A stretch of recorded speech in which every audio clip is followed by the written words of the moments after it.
no? Ibang klase, no? Nag-gather si Gideon ng 32,000 men. Ina-expect niya, ready for battle! Kaso, iba, no? Yung standard ng Diyos sa standard ng tao. No? Nakikita niyo ba yon? Parang it's like this, no? Pag nakikita niyo yung worship team, maaaring sinasabi ng ilan sa atin, o na marami sa atin, gusto ko rin na maging part ng worship team. Tama ba? And then, nung nag-apply ka, saan? Doon sa worship team, nilay down ko sa iyo, like for example, kung ano yung dapat mong sundin o lakaran. And then, doon nagkatalo, sinasabi mo ay, hindi ko po kaya yung policy. Hindi ko po kaya yung alin. Yung, tawag dito, yung rules. No? Tama ba? And then, that's why, nare-reject ka. Doon saan? Doon sa application mo. Tama po ba? Naunawaan niyo ba yung sinasabi ko? Nagkakaintindihan po ba tayo? Why? It's because to be honest with you, no, maaring kayo tapos na kayo sa training nyo, sila until now tinitrain pa rin. For your information. Why? It's because look at, the reason kung bakit wala, no, na nag-head saan? Sa worship team, it's because I'm the head of the worship team. For your information. And very clear yun sa kanila. Are you with me? No? Meron tayong sets of tinatawag na musician. Meron din tayong tinatawag na sets of what? No? A worship leader. But still, we have one head. Are you here? Why? It's because until now, you know what? No? Ako pa rin yung nagtitrain sa kanila sa worship team. Hello? Every Saturday, no? Kung malalaman nila kung anong oras na sila umuwi, kayo maaari naghihilik na. Diba? Diba? Pero sila, no, tumitipa pa rin ang gitara. Yung iba sa kanila, tumitipa pa rin ang keyboard. Yung ilan sa kanila, hawak-hawak pa rin yung microphone. Why? It's because, I tell you, meron ako sinasabi sa kanila na dapat nilang pakinggan. Even sa technical, sa bayan. Kapon, kinausap ko lang yung sa technical. Meron akong mga sinasabi sa kanila. Hello? And then, isa sa tanong ko sa kanila, meron ba kayong passion sa ginagawa niyo? And then, pinapakinggan ko yung sagot nila. Opo, sabi nila. Why? It's because, listen, kung wala na silang passion sa ginagawa nila, no, might as well na humanap ng iba. Why? It's because the only time, listen to me, no, na naririto ka, no, ginagawa mo, yung dapat mong gawin is because you have passion. Hindi ka expired.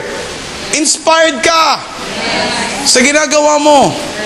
Tingnan mo yung sarili mo kung inspired ka sa ginagawa mo o expired ka na. No?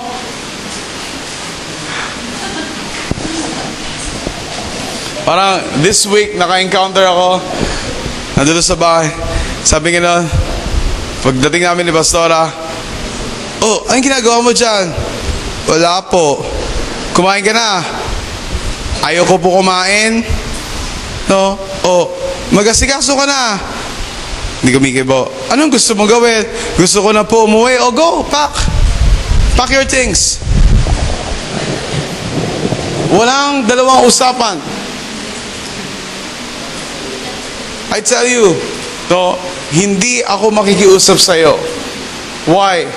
No, sa kaso na yon, no, listen to me. I don't have any pride when I say this. Pero kailangan nyo lang na maunawaan at maintindihan. It's because once na kayo mismo, no, yung nag-reject sa nais ng Diyos na ipagawa sa inyo, listen, kayo mismo yung nawalan, hindi ako. It's because for me, wala akong karapatan din na sabihin sa Diyos, Lord, ayoko nga.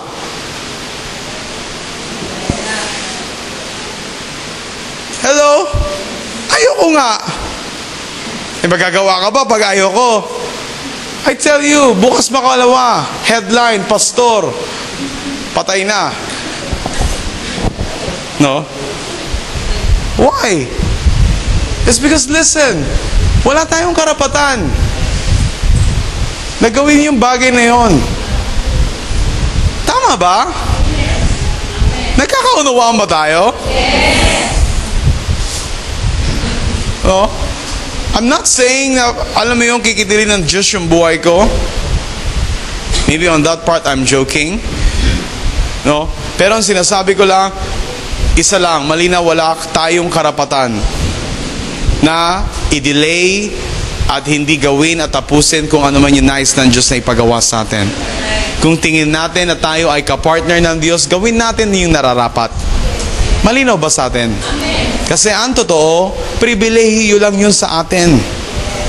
Sa tingin nyo, hindi niya kayang gawin yung mag-isa? Kaya niya. Nagawa niya nga langit at lupa eh. Mag-isa lang eh. Alam niyo ba yun? Sa isang salita niya lang, nagkaroon ng lahat ng bagay sa mundo. Eh anong imposible sa kanya? Wala. That's why, I hope and pray na malinaw sa atin na wala tayong karapatan na magmalaki sa Diyos. Amen? That's why always check your heart. Can you do that? Yes. Always check your mind. Always check your spirit. Upang sa ganon, intact kayo sa nais ng Diyos na ipagawa sa inyo. Malinaw ba ako sa inyo? Malinaw ba tayo? Nagkakaunawaan ba tayo? Malinaw ba to sa sikat ng araw? O nagkakalabuan tayo? Amen? So I hope and pray, paglabas nyo sa pintuan na yan, listen, malinaw na malinaw pa rin sa inyo. Please, huwag nyo hayaan. You know what? I heard, 2 weeks ago,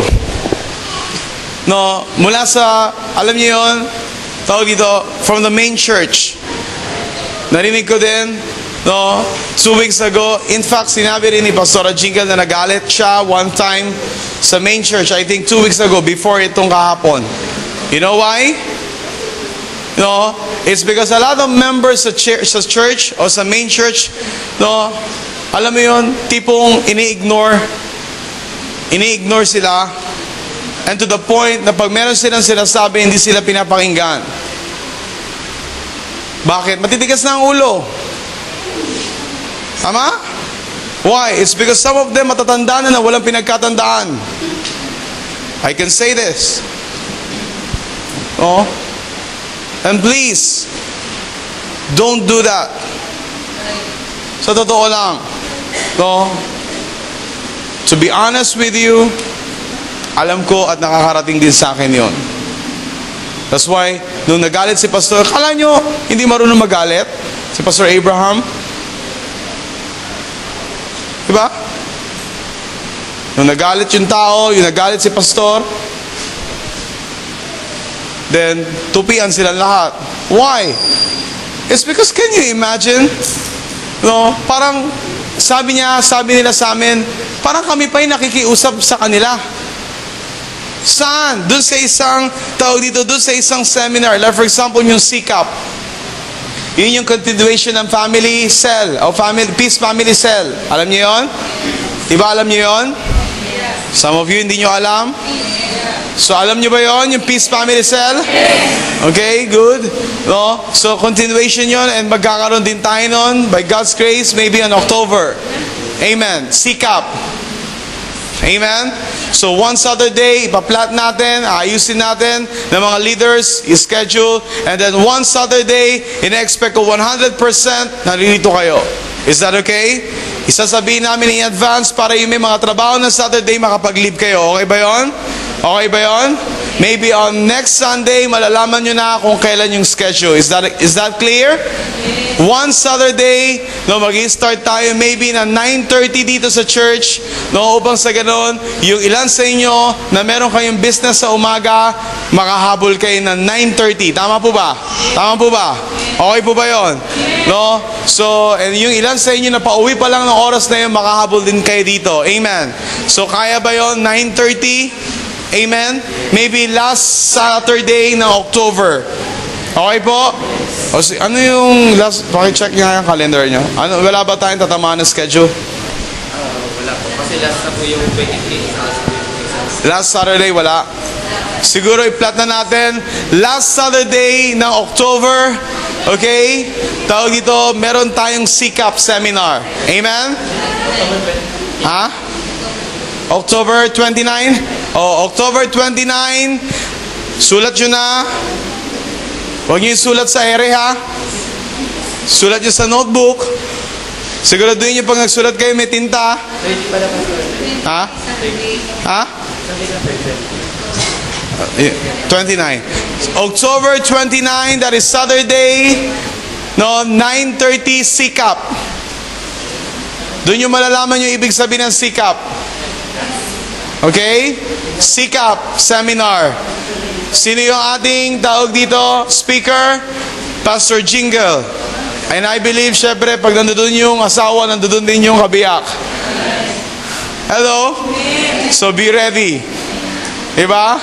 Amen?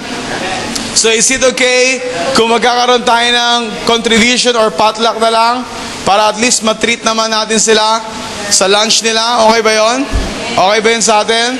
Cell leaders, no? Tawag dito, please, mag-usap-usap. Okay? And assistant cell leaders, kung wala rito si Mike, paki-relay. Paki-relay. Okay? Ano narinig mo ako? Good. At least sensitive ka. Good. Okay, tawag ito, lahat ng cell leaders, pakikausap. Tapos, kung okay lang sa bawat isa, no, lahat na lang tayo para hindi na tayo magdadala-dala ng marami sa isang cell groups, kung maaari isang botahin na lang. Tama po ba? Like for example, ilang cell groups meron tayo? 5. Kung 5, at least meron tayong 5. Okay po ba yun? In-expect ko sa inyo, on October 29, naririto kayong lahat. Amen. Mag-live na kayo, magsabi na kayo sa boss ninyo, sa amo ninyo, na wala kayo sa 29. Maging governmental kayo. Sabihin nyo, sir, ma'am, wala ako sa 29. Whether you like it or not. Okay? Diba? Amen? Amen. Or mag-file na kayo ng leave. Amen. Okay po ba yun? Please. No, the favor of the Lord is with you. Amen. Gamitin nyo lang yung grace ng Lord sa buhay nyo. Huwag kayong matakot. Ngayon ba kayo matatakot? God is with us? Yes! Diba? Napakadami na yatang pinatunayan ng Diyos sa inyo. Eh ano pang ikakatakot natin? Amen. Huwag nyo lang ipanalangin na bumagyo, okay? Para hindi kayo, no? Please, no? Huwag naman bumagyo. Amen. So, October 29, sikap. Amen. Larry, please inform Pastora Jingle this afternoon. Okay? So kasi until nung Friday, no, tawag dito, tinatanong niya ako about yung schedule natin sa sikap. Okay? So now at least, thank God, nakausap ko na kayo and malinaw, sa October 29, makita ko yung mga mukha na yan. Okay. Please. In fact, hindi nga ako dapat makiusap sa inyo eh. Kasi this is for you eh. Tama ba? Kayo yung magbe-benefit nito eh. Is that true? Is that true? Is that true? Diba? Amen? So, okay, let me finish here. Okay, let's go on, okay. Let's go on Deuteronomy chapter 20. Deuteronomy.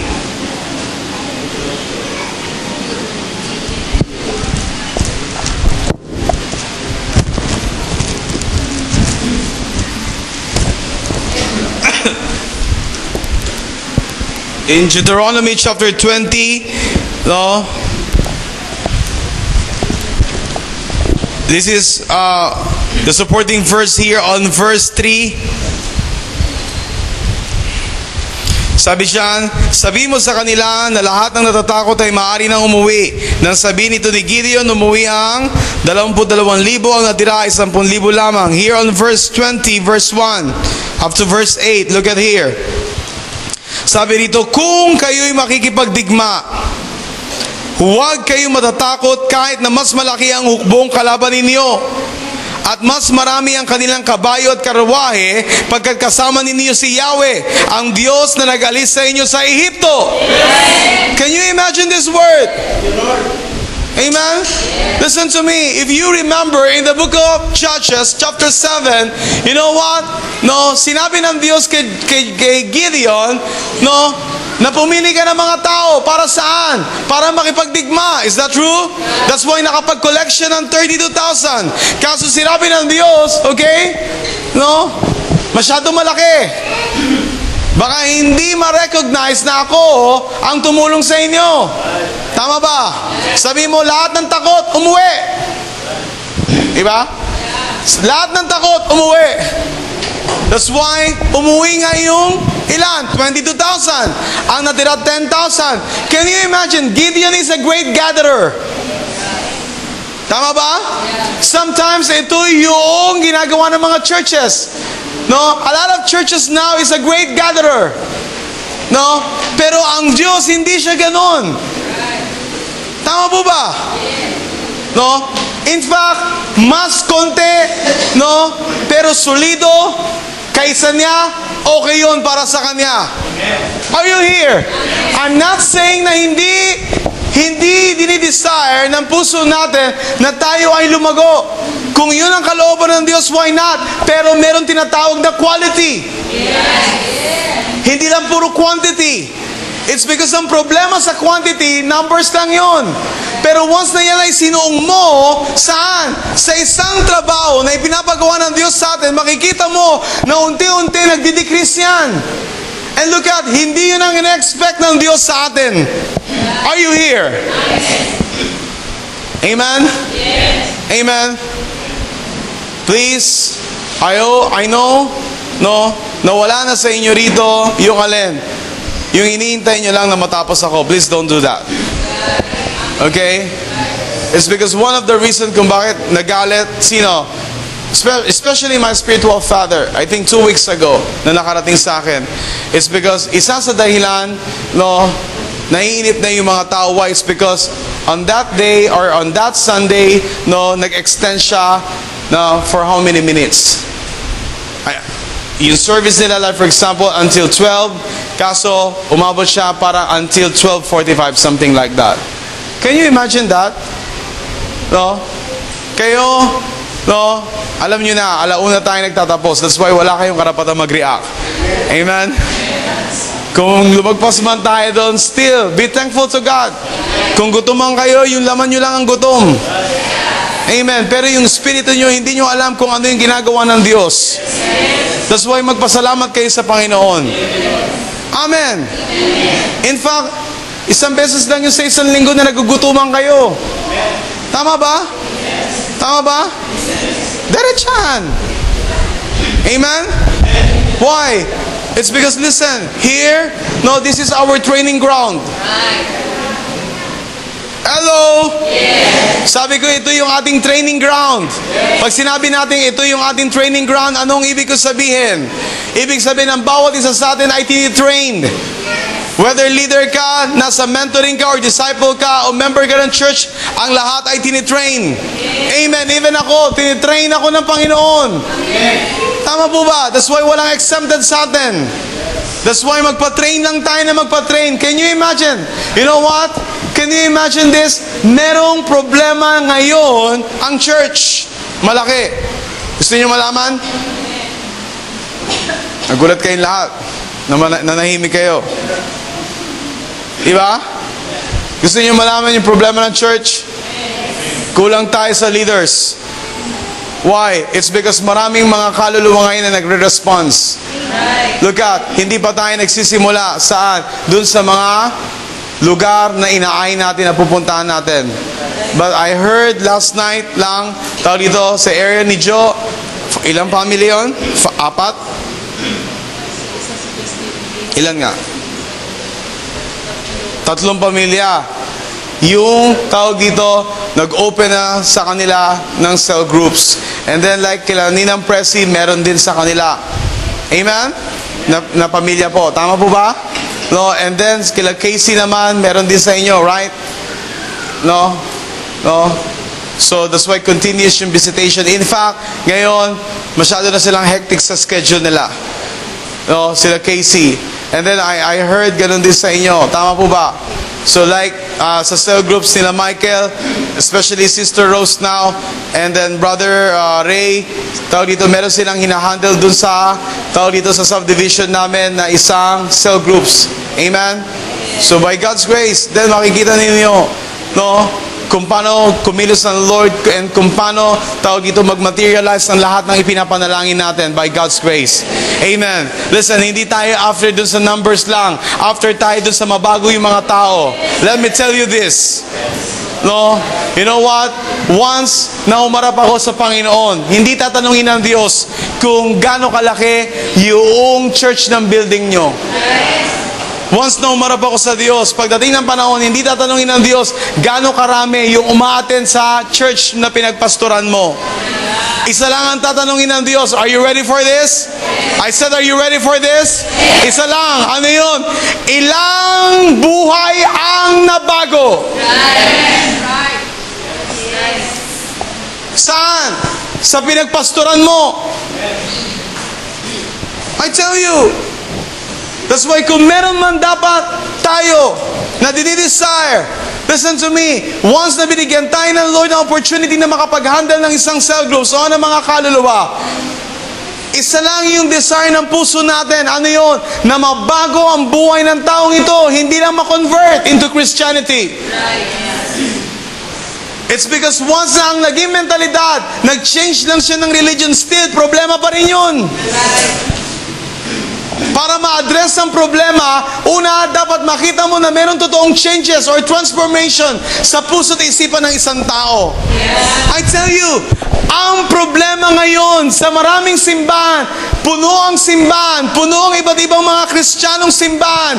Pero ang totoo, ilan lamang porsyento ang alin, ang buhay ng mga tao na nakaupo sa bawat silya na meron sa simbahan, ang totoong nabago ang pagkatao. That's why for me, hindi ko dinidesire yung malaking numbers lang.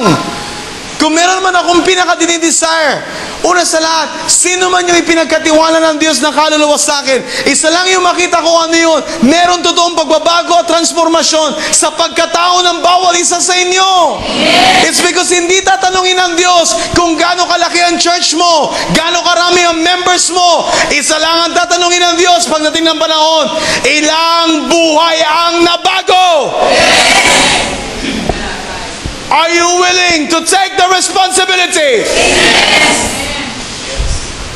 It's because hindi kailanman mababago ang ating syudad, hindi kailanman mababago ang ating komunidad, hindi kailanman mababago ang ating bansa kung ang ibawat kaluluwa na meron tayo ay walang totoong pagbabago.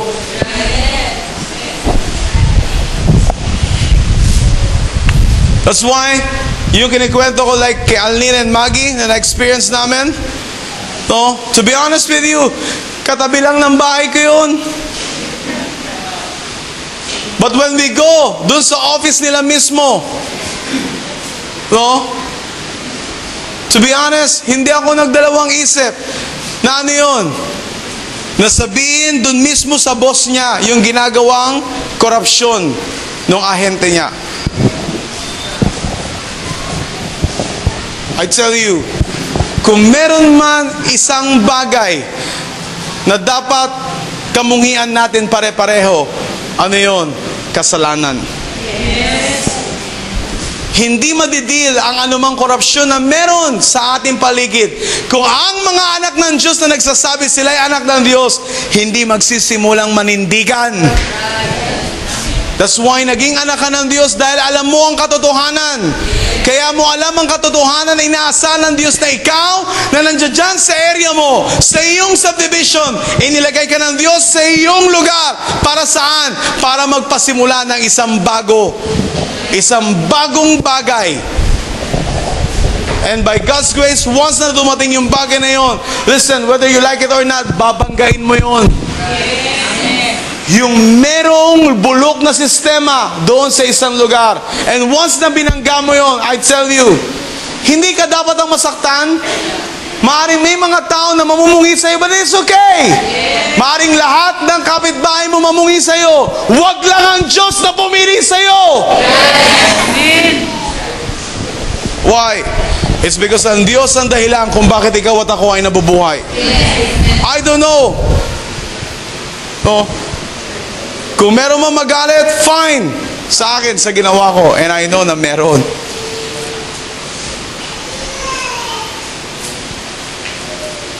It's so happy na Christian pa pala yung manager niya. Diba? Sabi ni Alnin, kasama ko po yung pastor ko. Pastor po ba kayo? Opo, ako po yung pastor. Ako rin, Christian din ako sa Unida. Oh, good. Sabi ko gano'n. Praise God. And then, nag-uusap na kami.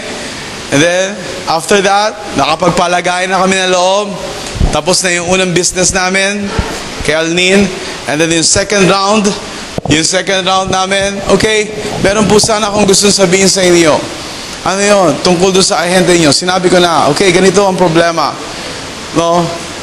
Dapat sana sa pangalan ng auntie ko nakapangalan yung benta na ito. Kaso it so happen, yung manager niya, hindi sa kapangalan niya inilagay.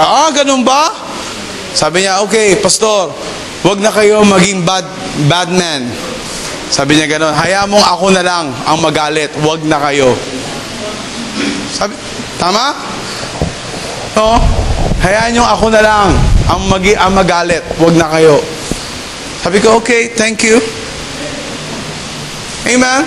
What is that? That is a favor of God. And then, tawag dito, nag-offer ako, napapadala ko kayo ng paper, sabi niya, wag na po, i-keep niyo na lang. And then, nung gabi, narinig ko yung kapitbahay namin, kinausap ako, tama? Andun ka rin? Tawag dito, pastor, sabi pala ni manager, padala mo na lang daw siya nung pinag-usapan ninyo yung pinirmahan. Good! Pinadala sa kanya, at least meron siyang katibayan. Tama po ba? And then ngayon, na-expose siya, na-expose yung mga anak niya. No? At least, no? Natigil yung alin, yung corruption nila. Ang dahilan niya isa lang, hindi, so surprise ko lang naman kayo eh. Sabing gano'n, hindi, siya ang na-surprise. Sabi ko gano'n, nagbiro pa nga ako, hindi nga, kami nga yun na-surprise eh. Why? It's because, I tell you, no, doon sa 5%, meron pa doon dapat na mapupunta doon sa tao. Hindi lang yung 5%. O ngayon, nabasa ko lahat, ganun pala, sige, siningil ko sa kanya lahat. Okay, bayaran mo pati yung incentive doon sa 2 bahay. Diba? Magkano yun? 7.5. 7.5 pa rin yun. Diba? No? On top of dun sa original price ng isang bahay. Plus, on November, meron pa rin nasisingilin sa kanya na mas malaki rin o malaki-laki rin. So, by God's grace, tulungan nyo kami manalangin. Amen? Amen? And then, tawag dito, sabi niya gano'n, wag po kayo mag-alala, mababayaran ko po yan. Kaya nga, nagbibiro ako, tawag dito, manalangin tayo na hindi pa siya kukunin. Nababayaran niya muna yon bago siya kunin. Diba? Why? No, it's because sabi niya gano'n, wag ko kayo mag-alala, mababayaran ko rin po kayo. Sabi niya gano'n. Medyo kinabahan ako, oops, no, dapat manalangin tayo na wag mo na siyang kunin. Mabayaran niyo muna. Anyways, okay. So, listen, why? It's because, no, yung tawag ito, part na makukuha ko doon is because napakahalaga sa akin doon. Why? It's because merong part doon na ibibigay ko sa building the temple. Oh, that's why, ganun na lang din yung tawag dito, yung pagpupursigi ko. And in the first place, hindi ka dapat pumayag na pagnakawan ka ng kaaway. You know that? You know that? Dapat alam nyo yung karapatan ninyo bilang mga anak ng Diyos. Kahit na sabihin mo, there is a single centavo, still, no, centavo pa rin yan. Amen. Amen. Look at here on verse 2. Sabi dito, kapag nasa larangan na kayo, no? Kapag nasa larangan na kayo, ang saserdote tatayo sa unahan at sasabihin niya ang ganito, makinig ka, Israel, sa araw na